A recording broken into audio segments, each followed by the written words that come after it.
খুব ভালো। রঞ্জন ভীষণ সুন্দরভাবে সামাজিক কাজ করে। ও একজন শিক্ষক এবং প্রকৃত শিক্ষক সব সময় সমাজের কথা ভেবে ও কাজ করে। এবং আজকে যে 130 জন কৃতি ছাত্রছাত্রীকে আমরা সম্মানিত করছি, এ আমার সৌভাগ্য যে মাধ্যমিকের 10th হয়েছেন যে বাচ্চাটি, আমি তাকে সম্মানিত করতে পারি। এর জন্য আমি আবারও আয়োজক হিসেবে রঞ্জনকে ধন্যবাদ জানাই। এই সম্মানীয় মঞ্চে আমাকে ডেকেছেও। এছাড়া এর থেকে আনন্দের কিছু হয় না।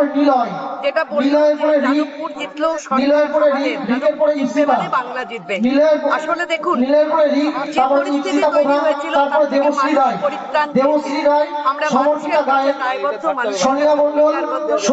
আপনাদের চ্যানেলের মধ্যে দিয়ে আজকে আবার এই মহতী অনুষ্ঠানে দাঁড়িয়ে আমি অঙ্গীকার করলাম, আমার প্রতিটি অঙ্গীকার আমি অক্ষরে অক্ষরে পালন করব।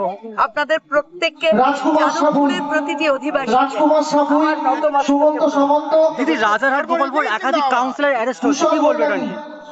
দেখুন, কাউন্সিলররা এতদিন ধরে তাদের দলীয় অর্থনীতি এবং পার্সোনাল অর্থনীতি বৃদ্ধি করেছে, কাজ তো কিছু হয়নি।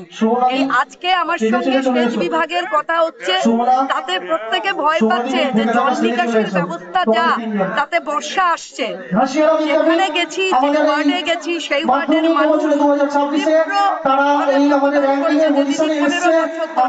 খাবার জল পাইনি, জল নিকাশের ব্যবস্থা নেই, মাঠগুলোতে খেলা হয় সেখানে আলো নেই। প্রত্যেকটা মানে আমাদের কালিকাপুর স্বাস্থ্য কেন্দ্র যাদবপুরের একটি জায়গা, সেটা মদ গাঁজার আড্ডা। অনেক কাজ আমরা চেষ্টা করছি বড় ব্যাটিং করতে। আমাদের মুখ্যমন্ত্রী মাননীয় শুভেন্দু অধিকারী দাদা যেভাবে কাজ শুরু করেছেন, আমাদের আমরা প্রত্যেকে চেষ্টা করছি।